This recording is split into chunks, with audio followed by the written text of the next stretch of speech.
job descriptions. The first thing I want you to think about is, have you ever had a job description? With either a part-time or a full-time job, were you provided with a written document that outlined all of the essential functions, everything you needed to accomplish, as well as some specifications about the type of education you needed to have, perhaps some experience that you needed to have to complete that job? If your answer is no, then that's quite common. Many of us have had jobs throughout our career where we have not had a written job description. That can create some problems. In terms of the scope of responsibility, in terms of where a job starts and stops, there can be problems created when we don't have a job description, or if we have one that is incorrect or vague, not clear. We need to conduct job analysis in order to prepare an accurate job description with job specifications. So just to be clear, a job description is a document that lists the tasks, the duties, and the responsibilities of a job to be performed. It also includes a section that details the job specifications. These are statements about the knowledge, the skills, and the abilities of the person who is performing the job. There are 5 sections in a detailed job description. Figure 4.1 in your chapter outlines the first 4 of these, and I'm also going to include a 5th that we often see today in the job market when we're looking at job descriptions. The first section is called the job identification section. This really just gives information to distinguish this job from all other jobs within the company. So it includes the job title, the department that this job falls into, the job analyst, so that's the person who's prepared the job description, with typically a date of when it was analyzed or last reviewed, and who this person reports to, in title, not a person's name. The reason we don't put a person's name here is because the person that this position reports to might change. So for instance, if today I report to Bob Smith and Bob Smith leaves the organization or is promoted somewhere else, we don't want to have to review and update my job description every time there's a person change. Instead, we would just list Bob Smith's title. So if he's my manager of accounting, for instance, we would list manager of accounting as the person that this job reports to. The second section is called the job statement. This is a very short paragraph of 2 or 3 sentences which summarizes the overall purpose or mission of this job. It provides the rationale for why this job exists and how it contributes to the organizational goals. Again, it's a brief paragraph, 2 or 3 sentences. The idea behind these very first 2 sections is that someone who is not the job holder could look at the job identification section and the job statement section and really understand everything they need to know about this job. What department it's in, who it reports to, when the last time we reviewed the job description, and a couple of sentences about why this job is important. However, if I'm the job holder, the next section is the most critical. In this section, which is typically the largest section in the job description, we call this the essential functions section. In here, in bullet points, we list all the essential duties and responsibilities of the person, and we write these bullet points as simply and clearly as possible. We start each bullet point with an action verb, and each point outlines a task, a duty, or a responsibility of the person. I'm going to give you some examples here. One category we could have if we're in HR, for instance, might be recruitment services. This would be something called a common purpose group or a category of work. But the idea here is I'm going to have my bullet points listing the essential functions under this category, and you'll notice that each one starts with an action verb and is in the present tense. So posts all job vacancies, ensures postings match the job description, arranges for advertising of vacancies, assists and answers questions and inquiries, schedules interviews. present tense because the person is currently doing the job, and action verbs, again, because they are in action. They are actually doing these responsibilities. So this is an important point. We don't use I statements or you statements or we statements. We start each bullet point with an action verb, and we try not to repeat the same action verb too many times throughout the job description. The next section is called the job specification section. And this is where we started, where we're talking about the knowledge, skills, and abilities required for this position.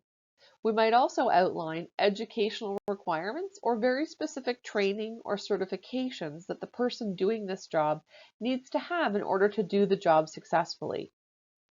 So we could outline things like a college diploma in accounting required, considerable knowledge of Microsoft Word, Excel, and PowerPoint. And remember here, I'm also detailing the level of knowledge. So I could say excellent knowledge of, basic knowledge, considerable knowledge. Again, what is the level of knowledge and skills and abilities that this person needs to have? Things like ability to work in a fast-paced environment, excellent communication, written and verbal required, perhaps something as specific as knowledge of SAP as it relates to finance and accounting. Again, what are the specific abilities that the person is required to have in order to complete this position? The last section, which is not detailed in item 4.1 in your textbook, but which is an important one to include in job descriptions, is a section called working conditions. In this section, we detail the physical and environmental conditions of the position that are outside of the norm. So things that are outside of the normal type of office or work environment. Here we could include things like physical constraints or environmental issues. So for instance, if heavy lifting is required, if I work in a very hot environment, or if I'm exposed to fumes or potential hazards, we would list those as working conditions. Environmental conditions, things like having to work in a dusty environment or tight spaces, or to work at heights, for instance, would be an environmental working condition. We also need to think about our mental health as well as our physical health here. What are the mental conditions that are required for this job? Things like high stress, tight deadlines on a regular basis should also be detailed in this working conditions. Business travel, if it's required, generally for how often and the duration is listed here. And hours that are not typical. So typical hours are 37.5 to 40 hours a week as our work week. But if on occasion this person needs to work in excess of 40 hours a week, so for instance, if I'm in accounting and I need to work at month end, and at month end every month I'm expected to work longer days and extra hours, I would list those here in the working conditions. And last but not least, any other conditions that are very unique to this position. So the ability to work from home, perhaps if I'm job sharing some piece of this job, or if flex time is allowed, I might include that here as well. Again, here are some examples for you. That the position requires working under tight timelines and deadlines. Some travel is required on a monthly basis and some overnight travel required. On occasion, hours in excess of 45 hours a week are necessary to complete job responsibilities. You can see why this is an important section for the job holder. So the job holder knows exactly what working conditions are required for them to be successful in this position. Some companies or startups do not typically have job descriptions for employees. Can you think of some advantages for a business to not provide a job description, so to not give you anything in writing? I want to be clear that there's no law or regulation that states that companies have to give you a job description. And there can be problems with job descriptions.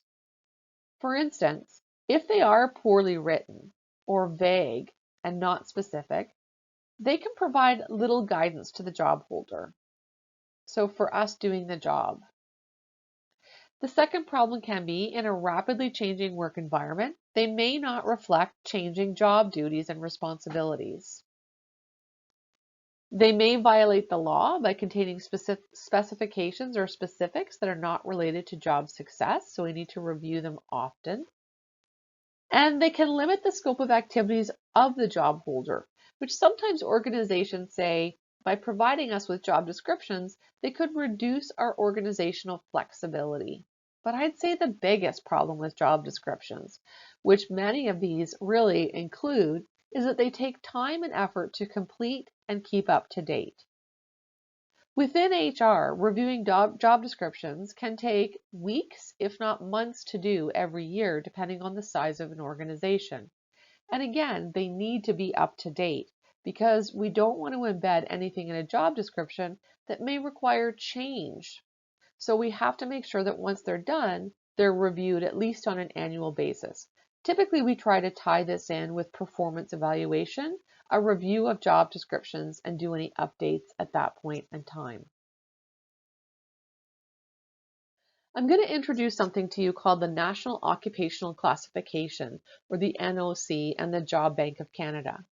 But before I get there, let me just be clear. I've included some information online about the difference between a job description and a job posting, and this is a very big difference. A job description is written as an internal document, so inside the business for the people within the company and specifically the job holder, the person doing the job. Whereas a job posting is an advertisement, something like you may have seen on Monster or the job bank that we're going to talk about here. These are to attract candidates. They aren't necessarily as detailed as a job description, and they may include information such as salary that we would not put in a job description, but we would perhaps put them in a job posting to attract people. If you have any questions about the difference between a job description or a job posting, make sure that you bring this up with your professor for clarification. So let's just talk a little bit about something called the NOC. The NOC is linked to the Job Bank of Canada, which lists all available jobs in Canada. And this has about 25,000 occupations in here. All of this information is gathered by the federal government, and it's used to analyze information for trends and job analysis. There's tons of information in here for you as you research your future career. For instance, how much money will you earn? Where are the jobs for your profession? What current jobs are available? There's lots of great, rich information here for you to take a look at. I'm just going to walk through a little bit here, and I've posted a link in DC Connect for you to go and take a poke around the NOC and the job bank. It's a new website where they've got visualizing labor market information. And so you click here where it says try the new tool. Under the new tool, you select an occupation, and similar to DC Connect, you cannot break the NOC. So choose any occupation that you might think that you might want to go into. So accounting manager, marketing manager, business owner, and then select a geographical area, so a city or a region, and hit the Explore button. Once you hit the Explore button, it's going to bring up some preset information when you're trying to find a specific area. So Toronto, Toronto Islands, and then from there, it's going to bring up the outlook for you. So for that position, what's the 3-year outlook for economics? Is it limited, fair, or good? And then what's the average salary that someone in that position in that region is earning? From low, medium to high, and this is an hourly rate that they're listing. So you'll notice for some positions, such as the one I was looking up here as a demonstration, the outlook depends on the province. In Alberta, there's 1 star, which means that the outlook is only fair, not a lot of jobs. Whereas if I go to New Brunswick, there's 2 stars, or the Northwest Territories 2 stars, BC 2 stars. The median wage for this, if I'm staying within Toronto, is $34.04 an hour. So good to know how much money you can expect to make in a specific position. It also has lots of job posting information. Remember, these are not job descriptions, but they are job postings. It tells you how many current postings are available in Toronto, Ottawa, or the Northeast or London area. You get the idea. What I'd like you to do is take a look at this and then take a look at some of the job postings as well that are linked to this. So you have a bit of an idea of Outlook and some idea of some job postings that are currently available for a position that you may be interested in doing when you graduate from college.